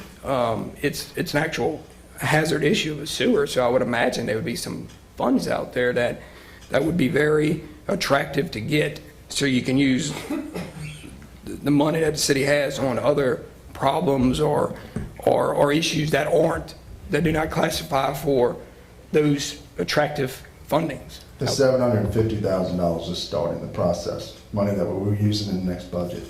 We're budgeting dollars. We've been fixing sewer problems, and we continue fixing them. You can spend millions and millions. We fix and we go after priority problem areas. This is one of them, and we need to stay on top of it. Rosewood area, we're just about complete with that. Woodbridge, Whitmore, we're complete with that area for the most part. So our oldest areas are the ones that we need to come back and concentrate on. Going out and get a loan with the public's money. We have money. We have money coming in from the federal government that we could possibly use for this sewer problems in the city, and possibly some more millions of dollars that we should be getting. We don't have in hand yet. So there are dollars that we have that we can do these problems. I'm not asking for it. I'm asking for some options just for an education-wise, as far as so everybody knows, and to make an educated decision on actually going out there and looking to see what is out there. If you don't even go to look and see what's out there, how do you even make a good decision? That's what we're doing right now. That's why we have a job. There's two main funding sources. There's Louisiana Community Development Block Grants. Those are for every 2 years. We have participated in that and been very competitive in that small cities program. You can receive up to $1 million grant for sewer rehab. The last 2 awards that the city has had have been related to sewer improvements. There was $1.2 million to provide pre-treatment process at the sewer treatment plant. And the most recent one was the $675,000 for sewer rehabilitation in the District 3 area. The second main funding source is Clean Water State Revolving Loan Fund Program. The loans right now are at 0.95% interest. The pre-application takes about 3 to 4 months for approval. The full application can take anywhere from 6 to 9 months or even longer for approval. Once approved, we would then take it to the State Bond Commission for permission to use the loan if the voters approved it in a citywide election. If we were going to try to target that, we would have to have all of our approvals in November to make a March 2022 ballot, so that's really not possible. Deadline for the April 30th ballot is December. That's probably not likely. The best option is to target a November 2022 ballot, which is quite some time off. So the purpose here is to go ahead and allocate the funds that are available, realize what is coming down from the feds, and then see what other options are available. So I'll put some of that in writing for you so you have a chance to digest it and maybe talk. okay, yeah, I'd like to discuss a little bit because I mean, $12 million and a $750. To me, that seems like it's going to be pretty much putting a little patch on I'm it. trying to do what we can with what we've been told we have had available. We have more, we need to spend more. We can spend it, if you knew that would tell me where to go, we'd go there. We're going where Devon has identified on multiple occasions that he is having problems. We've gone back over the same surveys on Mississippi Street. The line's clean. Mississippi Street's clean as a whistle. It's been lined. I've had it post video, which means after they line it, they run back into camera a second time. It's not coming on Mississippi Street. I don't know where it's coming from, but we're going to find it. And we may have to go all the way to I-55 to find it, because this system goes up Morrison Boulevard, then out by Town and Country, then all the way out past Market Street, and all the way out to Lowe's. We're going to eventually find it. I don't know how long it's going to take to find it, but we'll find it. It's got to be coming from somewhere. It didn't just develop overnight. So I think there's a major break somewhere, and I think we should be able to find that pretty easily, but so far we haven't. Unless this piece across the canal right by the check cashing place is broken, and it's underwater. You ride by there and look, Devon I'm sure has. There's a Yes, line I have. coming. It's underwater, so they couldn't get in it because it's full of water. It's submerged. You go in, it's like going in with goggles. You see nothing but murky water. So we're going to uncover that thing this week and find out. Maybe we'll get lucky and there's a break there, and we can relay that whole line, and we'll have the system sealed, or at least significantly sealed. But the options that are out there require loans, and the loans, from what was decided a couple of years ago, now need to go before the people for a vote. Yeah. Lacey, can you send me that information that you read out? Yeah. Okay. Sorry about that. Yeah, before I forgot, I just wanted to make sure. No. But there's other options available maybe that we've never seen in our lifetimes, and that is some of the stimulus money may be available for that. There's stimulus money coming to the city. How much and what's it going to be used for? They won't tell us till the end of May or middle of May, right? So we're hoping that money will maybe be available to throw at this and maybe solve some of the problems. But nobody can tell you if they're gonna need environmental clearance, nobody can tell you if you're gonna have to go through Davis-Bacon, nobody can tell you anything about it except there's some dollars out there that the community's gonna get. So I'm not putting you off, except that this is a golden opportunity, and maybe get a lot of money, and maybe do a lot of good. And in the meantime, I don't think this project that you have in front of you should wait for any outside source. Okay, I would like to speak. On Mississippi Street, going on 3 years. And I've been talking about the man cover for 3 years. You, guy, whoever, I want to say thank you. But it's like, and I mean it, it's like it's a joke. For 3 years, I've been talking about that man cover coming up. So many cars done hit the man cover. I done called so many times after hour about the man cover, and how all of a sudden we can get it fixed in 2 days. What do you mean 2 days? Yeah, I mean it's the man cover don't come up now. You thank God. I know, yeah, but I'm saying, but look how long I've been crying about it, you know, and this is what I want to say about the $750,000. I sit there and read it. And I talk to the people in the community, and I don't want no Band-Aid. And nobody gonna be able to give us a pacifier and put in our mouth. We're not babies. We having sewer issues, so the $750,000, I want to table it, because that's not gonna fix the problem. Then that you got an opportunity Chuck, to fix something, Chuck, and you're gonna turn it down because you want more. Chuck, I want more too. You think I don't want more? I want more than you want. okay. I can't generate Well, money. I can have I- no option. I have no available money to spend. Chuck, I done talked to everybody in the neighborhood, and I told them what my plans was, and I asked them. I don't make decisions on my own. I talk to my community, and I told them this here: we can't afford to put a Band-Aid when your leg been cut off. It need to be fixed. Well, let's just don't do anything, because that's what you're about to vote on. Okay. Let's Well, just don't do a darn thing. okay. That'll solve. Well, whatever you say. That'll solve a lot. And I would like to do this here. It's a great result to fix a problem, to say let's don't do a thing, because then I can prove that I'm right. Well, why don't you get with us and let's make something happen. We're trying to do the survey work. We're trying to find the leak. You show me the leak, I'll fix it tomorrow. But it's not easy to find. Chuck, haven't I been talking to you? Yes, you've been talking. Okay, don't make it seem like I haven't been talking to you. Well, you didn't tell me you didn't want anything done. I told you what I had planned. I told you I want to put a pump station on Mississippi Street. I drew your drawing on my blackboard. I said I want to fix Phoenix Square, and I want to put, and you said that's good. We all need all that. Hold on a second, John. Devon. No, it's okay, but you know what though? Devon. It's no, it's okay. It's amazing.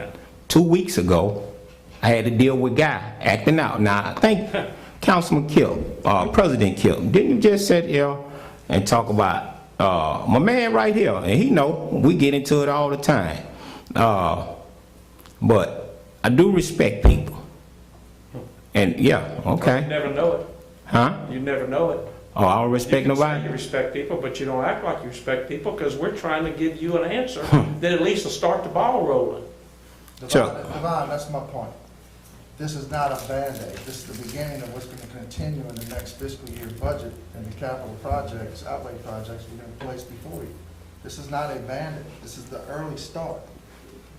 Please do not vote no, thinking that this is a Band-Aid. This is not a Band-Aid. Mayor, the man cover. I've been talking about that for 3 years. You can weld them, you can bolt them. I know, but I'm saying it's fixed now. That's what I'm saying.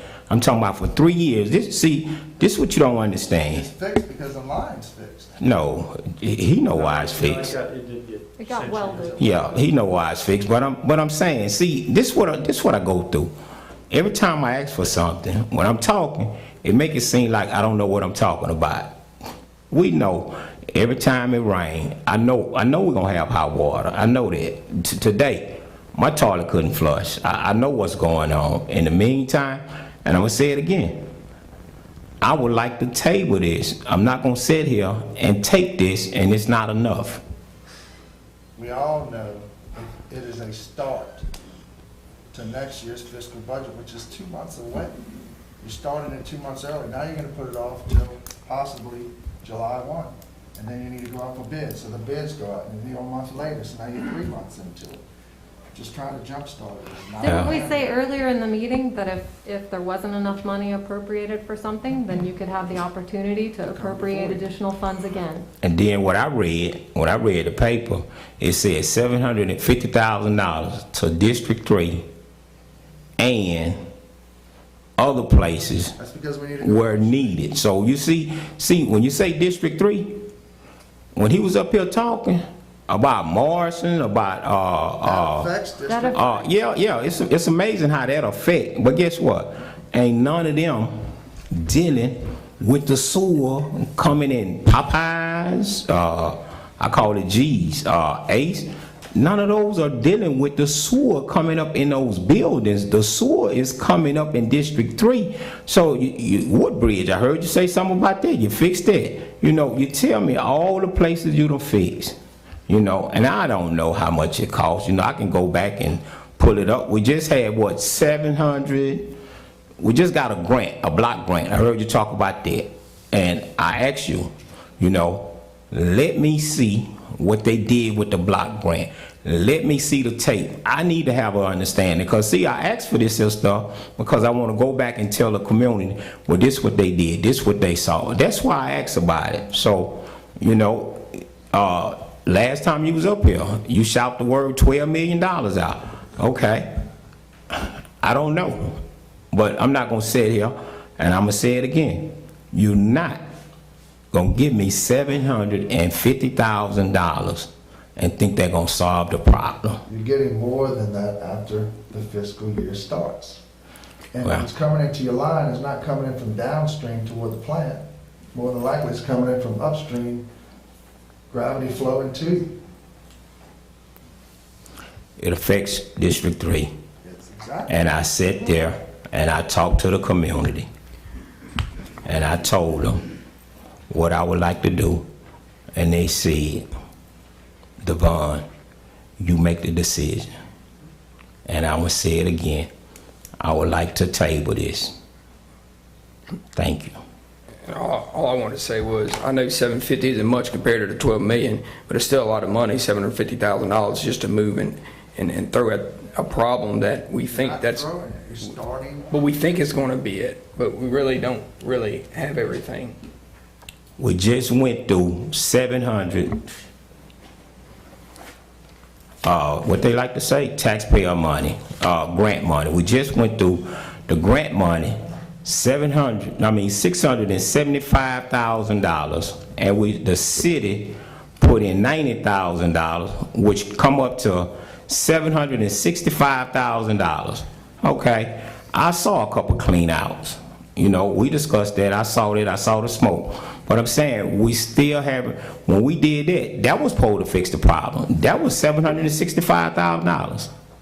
I asked, let me see what a grant money went to.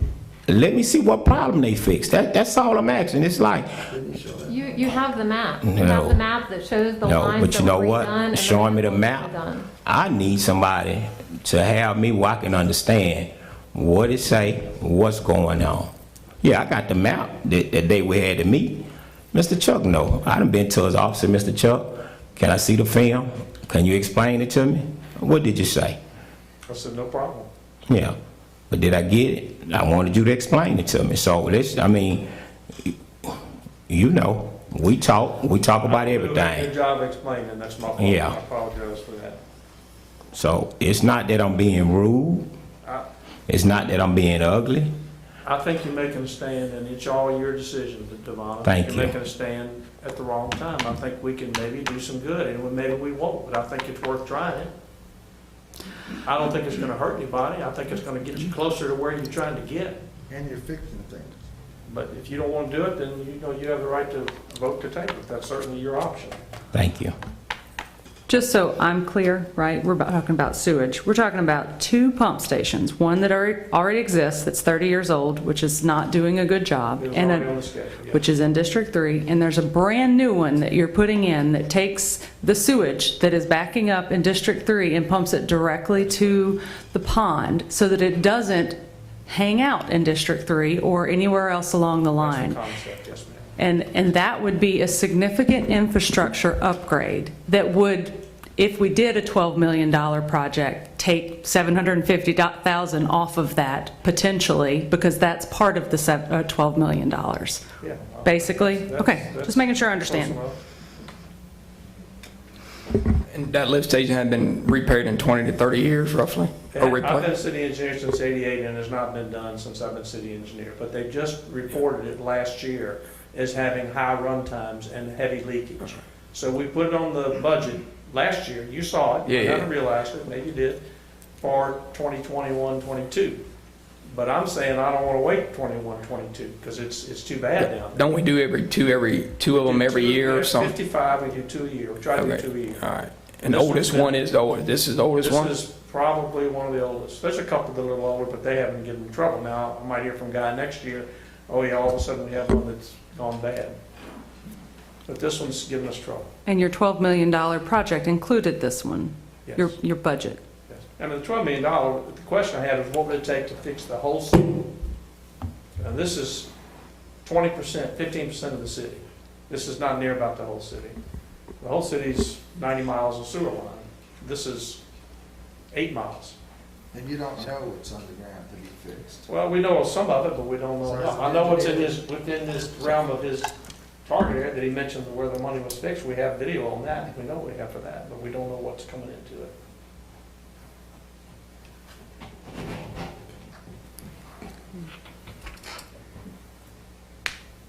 Anybody else have any questions? Anyone from the public? YouTube? All right, pleasure of the council. I would like to table this.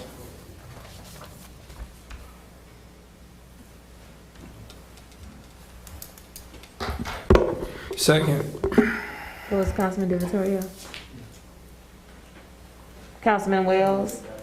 Aye. Councilman DeVitorio. Aye. Councilman Andrews. Aye. Councilwoman Gonzalez. No. Councilman Leon. Aye. Motion tabled. Resolution number 3. An ordinance. An ordinance that had to be introduced. The introduction of an ordinance to transfer $14,640, $640.50 from the Hammond Downtown Development District General Fund to advertising for the Millage Renewal Public Awareness Campaign. Chelsea Taylor. Hi, everybody. This was our, like she said, public awareness campaign for our election, the millage renewal that comes up on April 24th. There'll be 2 expenses. This is the advertising campaign, and then once the election concludes, we'll get the bill, and that will come before you guys as well. So this comes up every 10 years. The millage is every 10 years. So if this passes, we will have funds through 2034.